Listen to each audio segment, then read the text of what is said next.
Hello, readers. So we are going to begin the process of drafting, and one of the things that we've been studying is that sentences are not all the same length.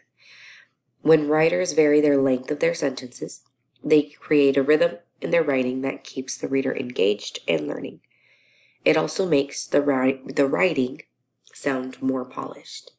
So here I have a strategy for you when you're revising your writing to vary your sentence lengths.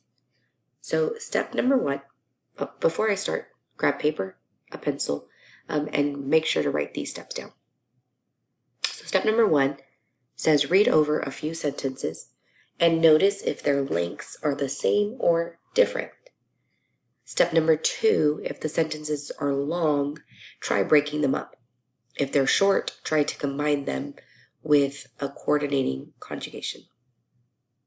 And last, you're going to reread aloud to see if your sentences sound just the way you'd like them to. So what I'm going to do now is model my body paragraphs from my boxes and bullets last week and see if maybe I can vary my sentence lengths. So here, as you can see, I've created 3 body paragraphs using my boxes and bullets. I'm going to read over a few of the sentences like my step 1 said and see if their lengths are the same or different. Second thing I'm going to do is if my sentences are long, I'm going to see if I can maybe break them up.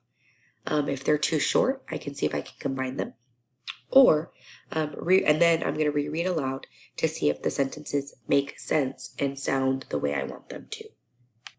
So today, I'm only going to be analyzing my first paragraph so you all can get a better idea of what varying sentence lengths looks like.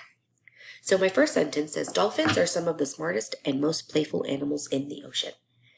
They have been known to help people trap fish when they are fishing with nets because they are given free fish for assisting. Some dolphins learn tricks like jumping through hoops or playing with the ball. What ocean animal do you know that does that? Last, dolphins have been known for fighting sharks off when they are bullying other ocean creatures. So my first step was to reread over a few sentences. Since this paragraph is pretty short, I just went ahead and read the whole thing. I don't notice that any of my sentences are extremely long, but I did notice that there are a couple short ones. So think for a second and see, what can I do to maybe make this a little bit better? So after rereading and looking at my sentences, I decided to add this little sentence in Greek. I decided to make it a little bit longer because I feel like it was kind of short and give a personal experience that related to what I was talking about. So now that you've seen this strategy being used, I want you to try it when you are using your boxes and bullets to create your draft over your topic. Let me know if you see anything else here that you think I should maybe edit or make longer or shorter. As well as if you have any questions, make sure to ask for help or maybe some additional details to add to your essay. Good luck.